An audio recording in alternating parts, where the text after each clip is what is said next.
Welcome to the Paddle and Portage Podcast. Quetico Provincial Park.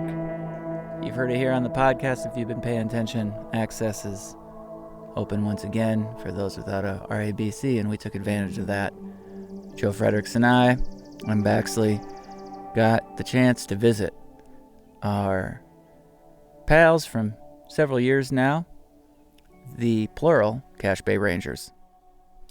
Also made it over to the far side in our geographic home base terms and language to the Prairie Portage Ranger Station.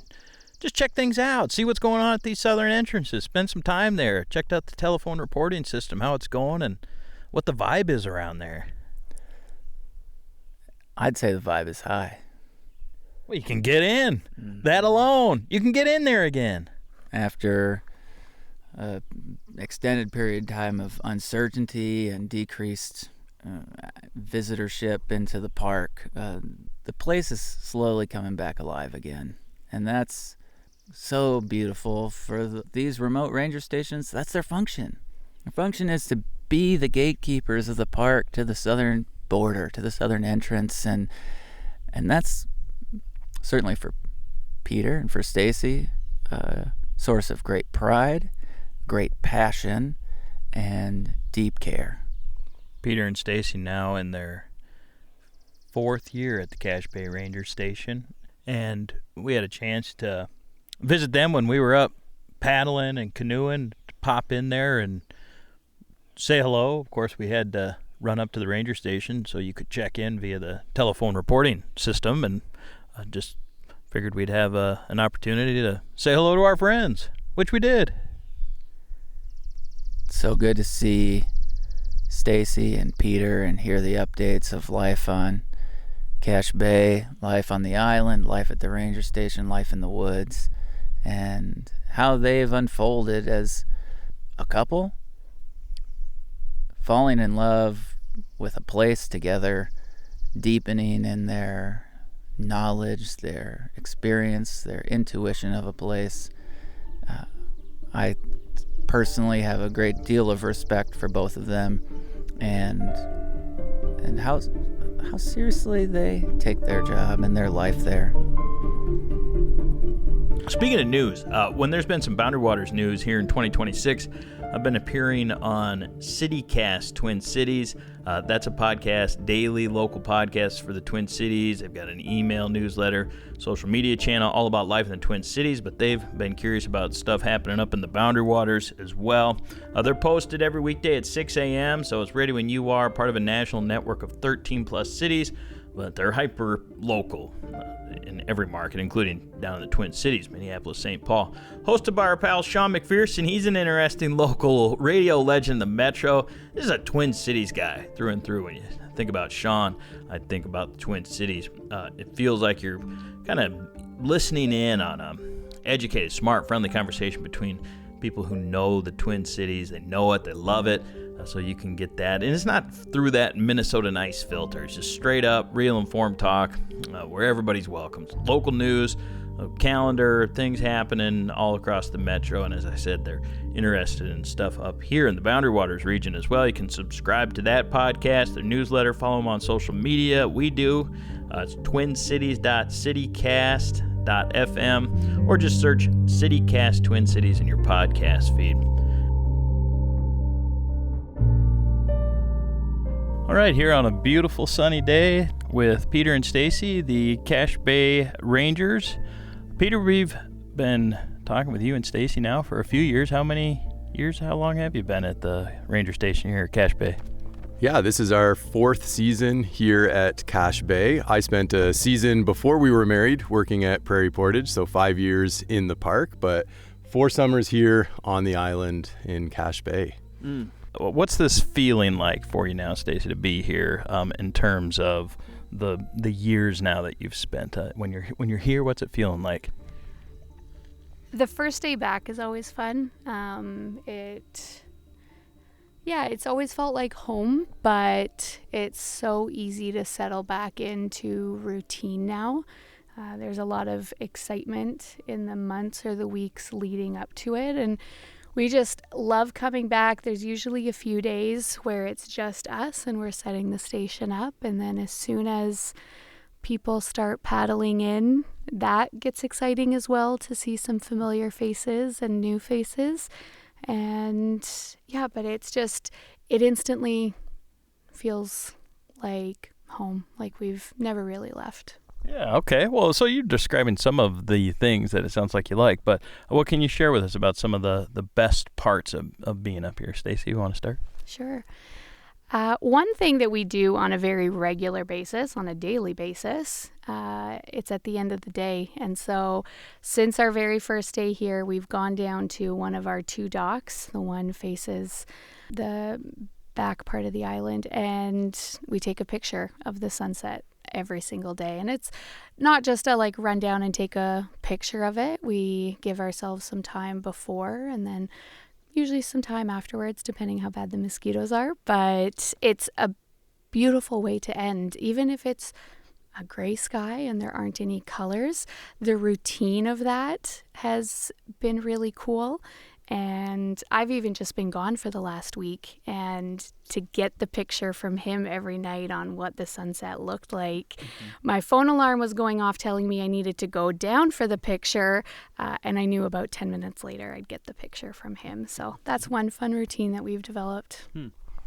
Peter, what are some of your aspects of life here at Cache Bay and the Ranger Station and being in the park that you've come to appreciate?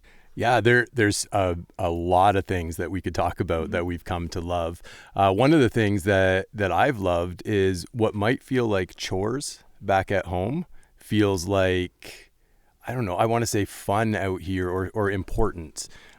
So chopping wood, making sure the paths are cleaned, making sure the place is staying spruced up.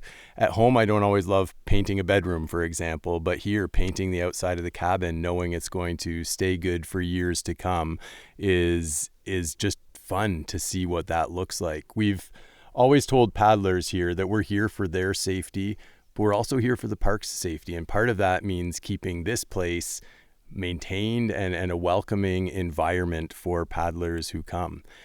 Another one of my routines that I've fallen in love with is, again, after a shift or on a day off, getting to know the area a little better. We've found little hidden waterfalls. We've found spots that just at a certain time of day are going to glow and sparkle in ways that you can't see at other times of the day. And I love that for our own enjoyment of the beauty, but also then being able to share that with others of welcome to Quetico. Come see what we see and see the beauty that is around us. We also, and Stacy alluded to this, we love seeing some of the familiar faces come back. It's been 4 years. Year 1, I wouldn't say we were deer in the headlights, but it was a lot to just get used to, and all the people were new. Year 4, we're recognizing people who are coming back, asking about their family, them asking about us, and it's more than just nature here. There's also a community and relationships that form, even if we see them once a year around this time.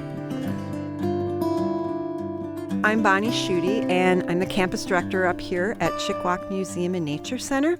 We have some wonderful exhibits that you can check out this year. The new exhibit this year that will be featured is Zaganagan Anishinaabe, and that means people of thick coniferous forests. This exhibit is our new permanent exhibit that will be in the front room of the museum at Chickawauk Museum and Nature Center. We are located 54 miles up the Gunflint Trail from Grand Marais. We have picnic areas on site. We have lots of hiking trails, ADA accessible trails as well. So if you're going to come up, enjoy the day, bring a lunch, and spend the day at Chickawauk Museum and Nature Center. We're open until October 18th. So I'm wondering, as you're talking about familiar faces and people that come back every year, where some of those faces and people with history here on the island fit into the story of Janice Matichuk and her time on the island. And, some time has passed now since she passed away in August 2020, and here we are in 2026, so some time now, and you're tenure here and you building your own identity here at the ranger station and so forth.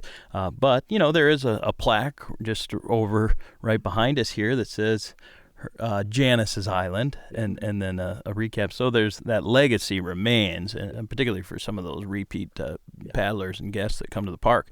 Are people still asking about Janice when they come to the ranger station? Do you hear her name mentioned much these days? Not as much as the first couple years, but there are a lot of groups that have been coming here for decades, and they love coming here. And I think the first couple years was difficult for people. The face that they were used to seeing at the top of the hill wasn't here, and so we've got to walk alongside people as they've grieved in a way. But there's also been a lot of new faces come through, and some of them know of her, but they don't necessarily have an experience with her.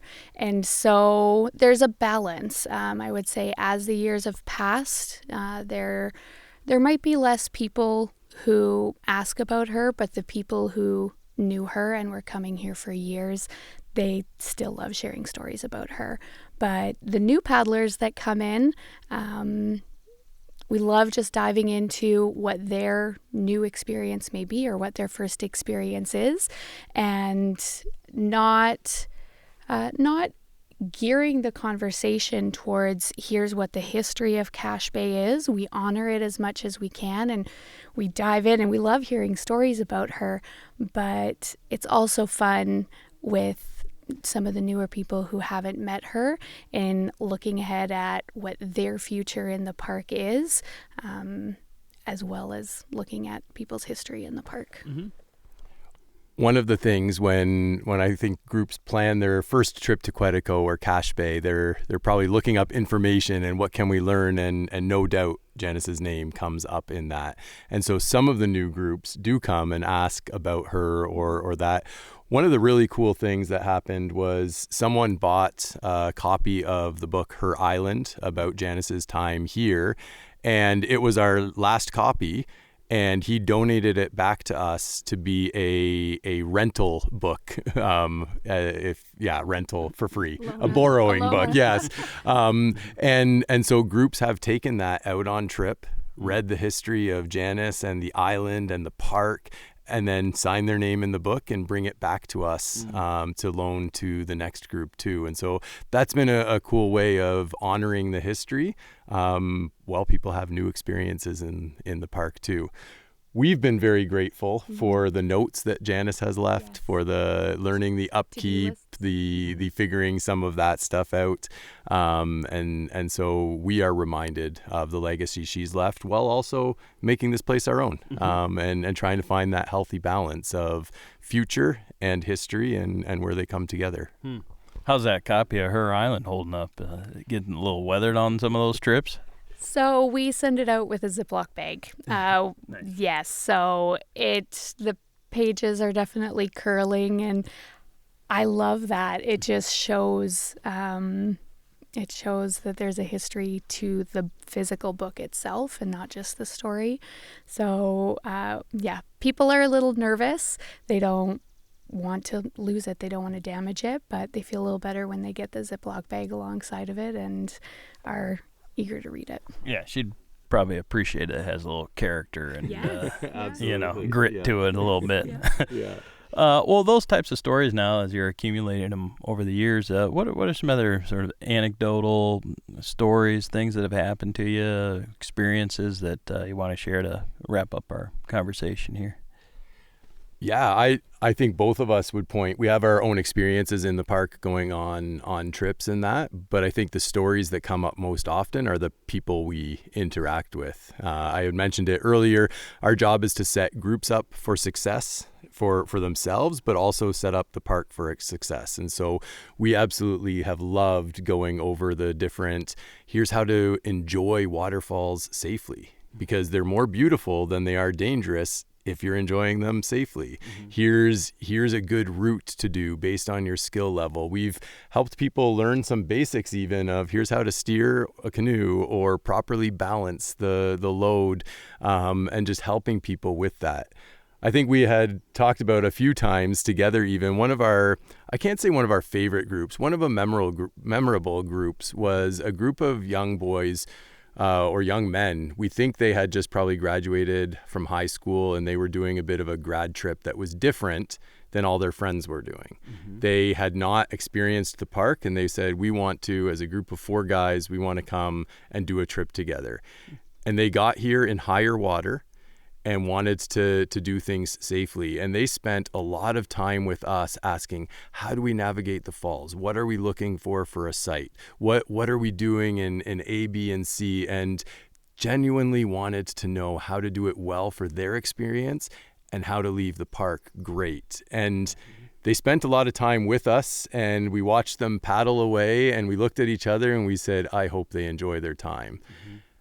And then they came back a week later. And they spent a lot of time here telling us their stories, and you could see how they had grown and their excitement about the park. And Peter, we remembered we got to a waterfall and we were worried that we were getting too close. So we did what you said and it was great. And you can just see people change when they come back out of the park and when they realize this isn't just a park to be like, I was there and I did it. This is a park to be experienced and enjoyed and protected for the future. And so seeing people catch that vision and their excitement is a lot of fun for us. One thing that forces us to slow down is nature. There is so much beauty here. One thing that we love is life around here is silent, but there's so much to it. And just even watching the wildlife around here, there's a loon couple that I think call this island home, and every couple years there'll be a little baby that they have. And the first time that we noticed it, we were like, there's like a humpback on that loon, and then we realized, no, that's a baby. And then we got to see baby on mom's back for a while, and then the first swim, and then the first dive, and then in the fall or closer to the end of the year, all the loons come together and there's like flight school, and all the adults are like just flapping their wings and singing along, and all the adolescents are learning how to fly. So seeing little things like that, there's an otter family that also live on the island, and every so often we'll see them swim over to the island where Peter fillets fish. And when he hasn't been successful in a while, they swim back might be a little disappointing for them. And it's beautiful to slow down, even sitting at the picnic table and looking at the ants, where you don't notice them normally, but all of a sudden there's hundreds of them there, and that takes slowing down. One of the other things is we talk about other groups that come through. We talk about the wildlife. Part of the beauty of being out here is also time for ourselves and time together. One of the things that we've just appreciated being out here is when the shift is done, we grab some chairs and we head out to the dock and we enjoy the couple, about an hour and a half of afternoon sun on the dock. And it's amazing to see wildlife come close, fish swim up to the dock, loons be right beside us, and a chance just to reflect on, our own lives, our own time out here, while looking at beauty all around us. And that's become part of our tradition here in the afternoons or early evenings that we have learned to enjoy and appreciate a lot, our time together out here. Mm-hmm. Well, really great to spend some time talking with you the past couple of days, and see too, I mean, from our experience and through our lens, the information you've accumulated in your time here, and how much that's changed and grown. I mean, sort of the experiences, the anecdotes, the knowledge you've obtained in this time here is just really impressive, I think is the way to put it, because you're getting out there and you're experiencing and embracing what this place is. So that's been my favorite part of being out here this second time. Yeah, and now that it's become something we're familiar with, we just can't wait to share those things with other people.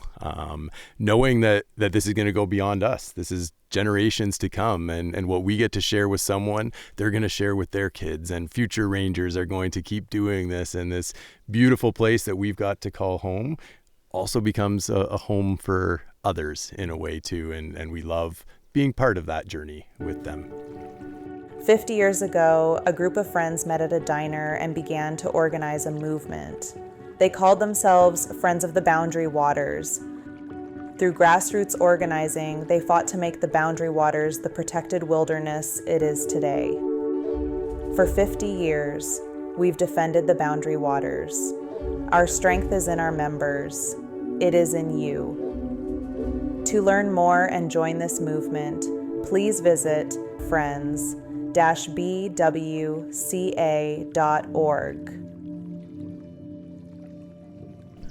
So after our enthusiastic visit that we spent time out at Cache Bay, I headed over to the Ely side of the wilderness and wanted to see what was happening on the much more robust in terms of visitation and travel and people entering Quetico over there. Prairie Portage has always been busier over there, through the Moose Lake chain in particular. And I had a chance to talk with some of the outfitters that do the shuttles up through the Moose chain. So let's head over to the Ely side. Well, here we are on Moose Lake, and we are at Williams and Hall Outfitters on this lake. I'm here with Blaine Hall, one of the co-owners of this business. Blaine? Nice to have you here, Joe. Thank you for spending some time with us. Well, for sure. We've just returned from Prairie Portage. We went up to see the telephone reporting system. Our expedition. There we were. Yes. So we've been talking about this for a while now. Been up to Cache Bay. Most people that follow Fallon Portage know that the ranger stations are up and running again in terms of access into those southern entrances without an RABC permit. Largely, I think just the easy way to say it is they're up and running again. Yeah. The RABC program, when they terminated that, effectively it shuts off the park to all our folks down here because, they extended the RABCs, but, the fact is that you go this year, but you want to bring your son next year. You can't do it, because they aren't giving new ones out.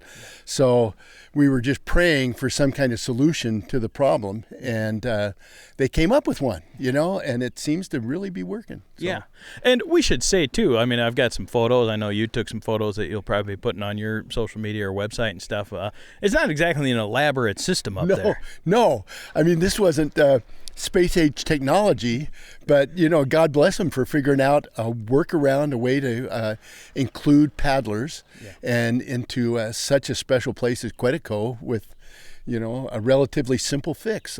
Like Cache Bay, Prairie Portage has a table with a phone on it, papers with lots of instructions.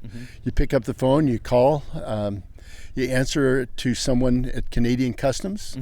They ask some questions, you answer them, and you're on your way. That's what it's there for. I think one of the things we learned today is some ways that we can help expedite that process. If you come prepared, and they provide stuff for us that you could read, but I know we're certainly going to have that information here now for people, to tell them what they need and stuff like that. So. Yeah, and I think one of the biggest things to keep in mind is the make, model, of the canoe that you're taking in with you. That's something to have at the ready. Because if you don't have it, you get high-centered up there, right? You picture a line, everybody waiting to get in. It's like the guy at the fast food place, right? That, oh man, you've had all this time to order, and now here you are, right? Yeah. Well, what do you like to eat? What's your favorite burger on the menu? Be prepared. Get it together. Exactly. So if we can, and we'll help out, and I know the other outfitters. We're starting to learn this stuff. It's just starting to filter down to us, and now we can send people up the lake prepared, ready to go, and hopefully get them through that process easier. But. Yeah, right. It's an effective way to get up there, and a lot of people either on SAG at getting up to Cache Bay or primarily taking a tow to get there, dropping at American Point. Not always. It's not essential, or you're not required to. And then the same applies here on Moose. A lot of people take a tow. And you're one of the outfitters that does tows up the Moose chain. Mm-hmm. Yeah, I mean, that's a major part of our operations is getting people shuttled up the lake and dispersing them into the woods and stuff like that. Mm-hmm. Yeah, and so, Blaine, you've had some people that have gone up through Prairie into Quetico since June 8th? Yeah, a bunch. And nice. And so far, I mean, everybody's coming back with pretty good reports. The differences being, Joe, I think, one group said, hey, it just took us 5 minutes to get through there. It's bingo bango and we're out of there, Another group more like 15 by the time we got through, and we're trying to sort through so we can help our guests out to figure out how you can be in the shorter time versus the longer time, and we'll work on that. But yeah. I see those as tweaks, to the system. I don't see them as cause for some kind of alarm or anything like that. Right. It's just And learning. let's even look at that through a different lens too. Just to be fair to the park, is how long did it take us to fill out the PDF to have an RABC permit? Plus, there's a fee and a waiting period. Yeah, so think about that. I mean, and it's like you were saying. I mean, I'm very optimistic that we're going to come away here with a much better system than we had. Mm-hmm. So, no thinking about RABCs, no $30 fee that has to go in with them, right? No worrying about when they expire. I mean, you just literally show up with the information you need, and they don't like felons, so don't be a felon. But other than that, you're going to be in good shape, right? Right. And I mean, the other thing too is the immediacy of this. I mean, you've alluded to maybe people have already made their summer plans, or they've booked BWCA or whatever that might be, that scenario. But if somebody is seeing this or hearing this and they're like, I can go up to Quetico now through Prairie Portage, they could book a trip next week and be up here. Yeah, that's right. And that's the thing is people that think, oh, it's all gone. I mean, there's a lot of boundary waters permits that are gone, but not so in Quetico. Mm-hmm. Almost every day in the summer still has permits available. So, I mean, if there's one thing I could tell people, it's like, if you're thinking of coming up during the fall or something like that, put Quetico on the possibilities list. I mean, you give us a call and let's check out the permits, or you could go online yourself and check them out. So. Yep. Okay, good deal. Well, we're going to keep you informed, because when the Cache Bay and Prairie Portage Ranger stations close down, and that middle of September, maybe the 13th at Cache Bay, 20th for Prairie Portage, sort of that tentative timeline for the ranger stations to close right now, that's going to cease the telephone reporting for in those facilities. And we're waiting, the same, I think, as even the park is waiting to find out exactly what's going to unfold at that time. We'll keep you informed here, so just follow the podcast, and we'll let you know what happens for the shoulder seasons, essentially, in terms of access up there. That's great that we can do that, yeah. All right, very good. Well, here we are on the shores of Moose Lake. What else is the talk of summer around these parts, Blaine? Well, the fishing's been great. Yeah. I think that's nice. We've had a string of really beautiful days up here, so I'll take every one of those we can get, Yeah. Hopefully, Joe and I are sitting here watching clouds come in, and we're saying, well, we might be at the end of that string. But right now, we're in good shape. You got a turtle over here hanging look loon at that over guy. there on the other side of that. Yeah. That's beautiful up here. Lake's alive. Yeah, nice. Okay, very good. Well, always a pleasure to spend some time with you. Thanks for the access up to Prairie Portage. Really good to see now both ranger stations and how this is being utilized and implemented. As you referenced, it sounds like everything's working out pretty well. So if you're interested in Quetico Park, now's the time to come check it out. Yeah, good news to report.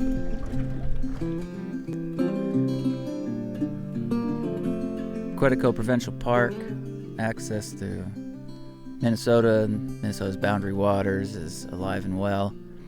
If you're uncertain about the new logistics of crossing the border and the phone call-in system, listen to the last episode. You can hear my account of checking in and feel confident that you know what is required and know what it takes and how easy it is for you to pay a visit to one of these remote ranger stations. I like to sing, I love to dance, I play the fool if I got the chance, all around the campfire light, all around the campfire light. got this out of tune old guitar. Not trying to be no star, there's enough of them in a summer's night. Oh, there's enough of them in a summer's night. Well, you can look to Venus, you can look to Mars. I will set my sights by the northern star, and in the deep dark blue come the northern lights. Oh, and in the deep dark blue come the northern lights.